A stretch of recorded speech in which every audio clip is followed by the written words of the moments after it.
अहमदिया मुस्लिम जमात के फाउंडर अहमद जी ने खुद को भगवान द्वारा अपॉइंट किया गया मसीहा और मेहदी बताया।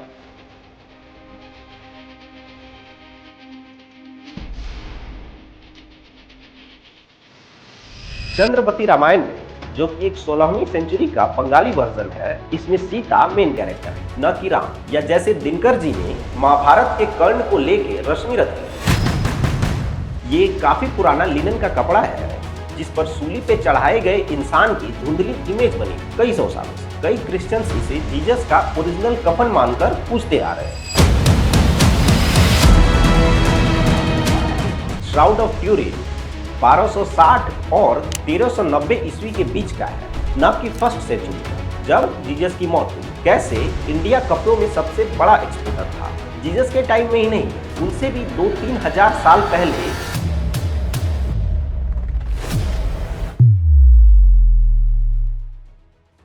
द मैन फ्रॉम अर्थ 2007 की एक फिल्म है जिसका मेन कैरेक्टर जॉन ओल्डमैन बताता है कि वो 14,000 सालों से जिंदा है और उसने पूरब में बुद्ध को पढ़ा और उनके शिक्षा को जब पश्चिम में फैलाने की कोशिश की, लोगों ने गलत समझकर उसे ईसा मसीह मान लिया। जॉन आगे बताता है कि उसने योग से अपनी धड़कन को अत्यंत धीमी एज इन सस्पेंड करना सीखा था, जिसे लोगों ने उसका मरकर जिंदा होना समझा।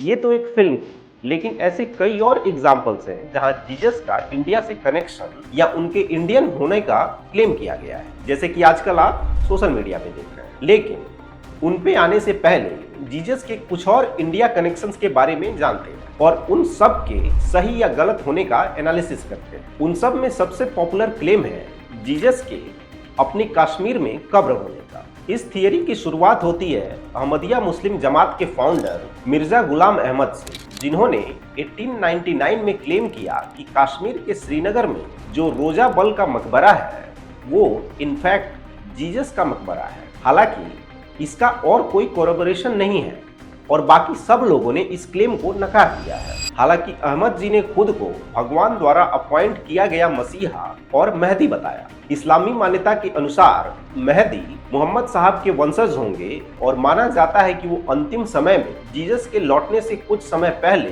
दुनिया को बुराई और अन्याय से मुक्त करने के लिए प्रकट होंगे। इसके अलावा 19वीं और 20वीं सदी में एक नई थ्योरी ये भी दी गई थी कि न्यू टेस्टमेंट के हिसाब से जीसस का 18 साल से 23 साल के बीच का जो एज था, जिसका कोई रिकॉर्ड नहीं मिलता है, उसमें वो भारत आए थे। इनमें एक तो थे रशियन वार कॉरेस्पॉन्डेंट निकोलस नोटोविच, जिन्होंने 1887 में क्लेम किया कि लद्दाख के हेमिस मोनेस्ट्री में रहते हुए उन्होंने life of saint Issa best of the sons of man नाम का एक दस्तावेज मिला था, जिसके हिसाब से जीसस ने 13 वर्ष की आयु में यरूशलेम छोड़ दिया और भारत आए अपना डिविनिटी पे ज्ञान बढ़ाने और बुद्ध की टीचिंग सीखने के लिए। उन्होंने पंजाब पार किया और पूरी जगन्नाथ पहुंचे, जहां उन्होंने ब्राह्मण पुरोहितों के अंडर वेदों का अध्ययन किया। उन्होंने पुरी और नालंदा के पास राजगीर में 6 वर्ष बिताए, जो बौद्ध शिक्षा का ओल्ड सेंटर था। फिर वो हिमालय गए और तिब्बती मठों में बौद्ध धर्म को स्टडी किया। फिर वो फारस मतलब आज के ईरान होते हुए 29 वर्ष की एज में यरूशलेम लौट आए। लेकिन नोटोविच की राइटिंग्स तुरंत ही विवादों में घिर गई। मैक्स मुलर के अनुसार या तो मठ के भिक्षुओं ने नोटोविच को धोखा दिया था, या उनके साथ मजाक किया था, या उन्होंने खुद फर्जी सबूत गढ़े थे। मैक्स मुलर ने हेमिस वाले मठ को चिट्ठी भी लिखी और उनके प्रमुख लामा ने उत्तर दिया कि पिछले 15 वर्षों में मठ में साउथ से कोई ट्रैवलर नहीं आया था और नोटोविच की कहानी से संबंधित कोई दस्तावेज नहीं थे। इसके अलावा 1908 में लेवी एच डाउलिंग ने Aquarian gospel of Jesus the Christ publish किया, जिसके बारे में उन्होंने ये क्लेम किया कि ये उनको दिव्य ज्ञान में मिला था, जैसे हमारे यहाँ तुलसीदास को या संजय को मिला, और इस ज्ञान से उनको जीसस की सच्ची कहानी पता चली और उन मिसिंग 18 सालों के बारे में भी पता चला। और उसके हिसाब से जीसस उन सालों में भारत, तिब्बत, ईरान, ग्रीस और मिस्र जैसी जगहों में गए। इसी तरह चार्ल्स गॉर्डन स्ट्रेचन ने 1998 में लिखी अपनी किताब Jesus the master builder druid mysteries and the dawn of Christianity में दावा किया कि जीसस ने पादरियों के साथ पढ़ने के लिए ब्रिटेन किया था। इन सब क्लेम्स का मिला जुला के कोई एविडेंस नहीं है, ये बस है जैसे हमारे मोदी जी की क्लेम्स होते हैं। बचपन में चाय बेची, ऐसे टाइम में जब वो रेलवे स्टेशन ही नहीं था, कॉलेज गए, ना तो कोई डिग्री है ना क्लासमेट्स। 1980 के दशक में डिजिटल कैमरा यूज किया और ईमेल भेजा, लेकिन ये क्लेम्स बस है। बट इस जीसस वाले केस में रीजन क्या है इन सारे क्लेम्स का? एक तो ये है कि बहुत सारे लोग क्लेम करते हैं कि जीसस की क्रॉस पे मौत हुई ही नहीं, जिनमें अपने ओशो भी हैं। अब भला वो क्यों? वो इसलिए क्योंकि as per gospel narratives cross पे चढ़ाए जाने के बाद जीसस की डेड बॉडी देखने वाले आई विटनेसेस का कोई रिकॉर्ड नहीं है। इसके अलावे किसी भी तरीके का इलॉबरेट अंतिम संस्कार की व्यवस्था या शव के सार्वजनिक प्रदर्शन का भी कोई रिकॉर्ड नहीं है। इसके अलावा रिलीजियस टेक्स्ट में जीसस के लाइफ के 12 से 29 साल तक का कोई रिकॉर्ड नहीं मिलना तो है ही, और जब गैप है तो जिसको जो भरना था उस गैप में भरा। वैसे भी ये मिथ है, और मिथ्स में आप हमेशा कुछ नया जोड़ ही सकते हैं या किसी पार्ट को रीराइट कर सकते हैं। जैसे रामायण के कई सारे वर्जन्स हैं। इनफैक्ट जो सबसे बड़ी मेन राम की कहानी है रामचरितमानस, उसी में तुलसीदास ने शंबुक वाला पार्ट हटा दिया है, जिसमें राम सिर्फ उसको इसलिए मार देते हैं क्योंकि वो दलित हो के भी यज्ञ करता है। इसके अलावे तुलसीदास राम द्वारा सीता को वनवास भेजने के बारे में भी नहीं बताते। हो सकता है इसलिए क्योंकि ये दोनों पार्ट राम को बुरा दिखाते हैं, किसको पता। इसके अलावे चंद्रवती रामायण में, जो कि एक 16वीं सेंचुरी का बंगाली वर्जन है, इसमें सीता मेन कैरेक्टर है, न कि राम। या जैसे दिनकर जी ने महाभारत के कर्ण को लेके रश्मि रथी, और क्या गजब लिखा। खैर, मिथ्स ऐसे ही आगे बढ़ते, और उसमें जीसस की कहानी कोई अलग नहीं है। जिसको जैसे इंटरप्रेट करना था किया, जो लिखना था लिखा। लेकिन इंडिया के बारे में ही सबसे ज्यादा क्लेम्स क्यों है? क्योंकि तब यही लैंड ऑफ लर्निंग था, स्पिरिचुअल लर्निंग में सबसे ज्यादा डेवलप्ड था। बुद्ध और महावीर की टीचिंग थी यहाँ, जिनमें जीवन जीने और हमारे होने के ऊपर बहुत ज्यादा लिखा पड़ा गया था। और एक रिलीजन की खोज करने वाले को और क्या चाहिए होता है। बट अगेन, कोई ठोस सबूत नहीं है जीसस के इंडिया में होने का। फिर भी लोगों ने क्लेम किया क्योंकि ये इजी था, ज्यादा भरोसे लायक था। लेकिन अभी हम ये सब क्यों डिस्कस कर रहे हैं? क्योंकि हाल ही में एक रिसर्च पब्लिश हुई है जिसमें बताया गया है कि ट्यूरिन के फेमस कफन में भारतीय सब कॉन्टिनेंट के डीएनए के अंश मिले हैं। कई लोगों का मानना है कि ईसा मसीह को इसी पुराने लेनिन के कपड़े में दफनाया गया था। लेकिन पहले तो हम श्राउड ऑफ ट्यूरिन को समझते हैं। ये नाम इसलिए क्योंकि ये इटली के ट्यूरिन में है, जिसका ट्रांसलेशन हुआ ट्यूरिन का कफन। ये हिस्टोरिकल रिकॉर्ड्स में पहली बार 1354 में फ्रांस में अपीयर हुआ था, और तब से यह दुनिया के सबसे अधिक रिसर्च किए जाने वाले धार्मिक कलाकृतियों में से एक है। ये काफी पुराना लिनन का कपड़ा है जिस पर सूली पे चढ़ाए गए इंसान की धुंधली इमेज बनी कई सौ सालों से। कई क्रिश्चियंस इसे जीसस का ओरिजिनल कफन मानकर पूजते आ रहे हैं। ये कपड़ा एक तरह से दुनिया का सबसे फेमस कपड़ा है। एनीवे, अभी साइंटिस्ट ने कफन से धूल के छोटे पार्टिकल्स और कपड़े के रेशों की जांच करने के लिए नेक्स्ट जनरेशन सीक्वेंसिंग तकनीक का उपयोग किया। उन्होंने मनुष्य और पौधों दोनों से माइटोकॉन्ड्रिया डीएनए निकाला। परिणामों में भारतीय उपमहाद्वीप से स्पष्ट डीएनए के संबंध सामने आए, जिनमें दक्षिण एशिया में आमतौर पर पाए जाने वाले मानव डीएनए का लीनिएज और भारत में मिलने वाली लोबिया जैसे पौधे का डीएनए शामिल है। साइंटिफिक रिपोर्ट्स में पब्लिश इस रिपोर्ट से पता चलता है कि इस कपड़े की बुनाई भारत में हुई होगी, या 14वीं सदी में यूरोप में अपीयर होने से सैकड़ों साल पहले ये काफी वक्त तक भारत में रहा होगा।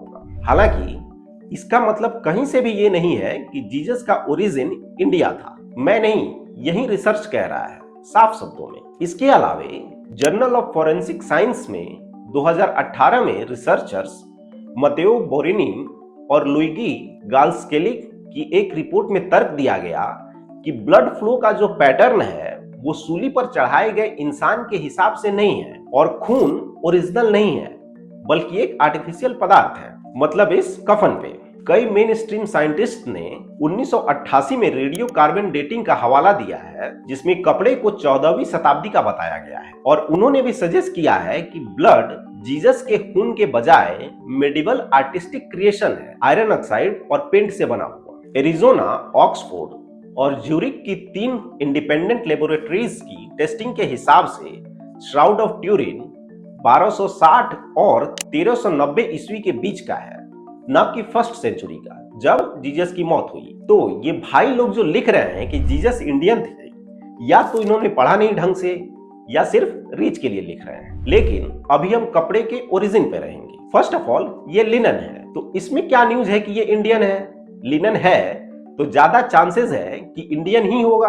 पूरी हिस्ट्री भरी है कैसे इंडिया कपड़ों में सबसे बड़ा एक्सपोर्टर था। जीसस के टाइम में ही नहीं, उनसे भी 2-3 हजार साल पहले इंडस वैली सिविलाइजेशन के वक्त से ही। इनफैक्ट अगर ये कहीं और से ओरिजिनेटेड होता तो वो न्यूज होता। खैर, इन सब बातों के अलावा पहले कई सारी और रिसर्च पब्लिश हुई हैं जिन्होंने कफन को जीसस से कनेक्टेड होने पे डाउट क्रिएट किया है। एक 3D मॉडलिंग से की गई ब्राजीलियन स्टडी ये सजेस्ट करती है कि कपड़े पे जो इमेज है उसके किसी मूर्ति से बनने के ज्यादा चांसेस हैं, न कि किसी इंसानी शरीर के। बाकी के कुछ रिसर्च से कपड़े पे कम से कम 6 अलग लोगों के डीएनए होने के संकेत मिलते हैं। ऑल्सो जब ये कपड़ा 1350 के दशक में फ्रांस में मिला, वहीं पे एक लोकल बिशप ने इसे नकली कह दिया था। लास्ट ईयर हुए एक और रिसर्च ने कहा कि श्राउड ऑफ ट्यूरिन जीसस की क्रूसिफाइड बॉडी से नहीं लिपटा था, बल्कि ये सिर्फ एक आर्ट पीस है। खैर, ये तो था कफन के सही होने या नहीं होने का।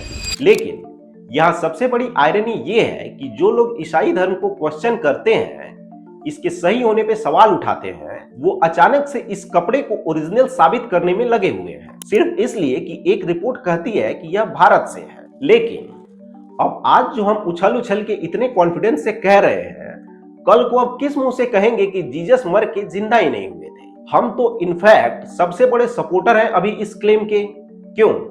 दूसरा, और कुछ हो ना हो, इससे इंडिया में जरूर क्रिश्चियनिटी के स्प्रेड को एक पुश मिल सकता है। ऐसा भी हो सकता है कि ये इंडिया से कनेक्शन भी क्रिश्चियन मिशनरीज का ही एक प्लांट हो इस सब कॉन्टिनेंट में एक्सपैंड करने के लिए। क्यों? उनको धर्म फैलाना है तो कनेक्शन दिखा दिया, जैसे हमारे मोदी जी हर जगह से कनेक्टेड है। वैसे एक चीज ध्यान देने वाली है कि वेस्ट में लोग कितने ओपन है रिलीजन के क्रिटिसिज्म या उनका मजाक तक उड़ाने को लेके। एक से एक फिल्में बनी हैं जिनमें क्रिश्चियनिटी के बिलीफ को न सिर्फ क्वेश्चन किया गया है बल्कि ऑफेंड भी किया गया है। The last temptation of Christ देख लीजिए, या द विंसी कोड। और यहाँ हमारे यहाँ तो पीके में एक रामलीला के कैरेक्टर को, जो फिल्म में भी शिव का रोल ही कर रहा है, उसको लोगों के पैर के पास बिठा दिया तो लोग ऑफेंड हो गए। एनीवे, लेटेस्ट स्टडी कफन के बारे में रिलीजियस क्लेम्स को साबित नहीं करता है, लेकिन यह एक एक्साइटिंग न्यू चैप्टर जरूर खोलता है, मिस्ट्री को और बढ़ाता है। लेकिन अगर जीसस इंडियन थे भी या ये इंडिया में रहे भी थे तो क्या फर्क पड़ता है? बुद्ध तो इंडियन ही थे ना। कितने लोग फॉलो करते हैं उनको? कितने लोग अंबेडकर के बौद्ध बनने से पहले करते थे? बाकी की दुनिया तो करती ही है। बाकी तो जो है सो है ही। Thank you so much for your time. Hope I earn that privilege. अपने व्यूज कमेंट्स में बताइएगा, और वीडियो अच्छी लगे तो लाइक और चैनल को सब्सक्राइब कर दीजिएगा, और लगे हाथ बेल आइकन भी दबा दीजिएगा ताकि आने वाले एपिसोड के बारे में पता चलता रहे, क्योंकि अभी बहुत सी टॉपिक्स पे बात करनी है। Thank you.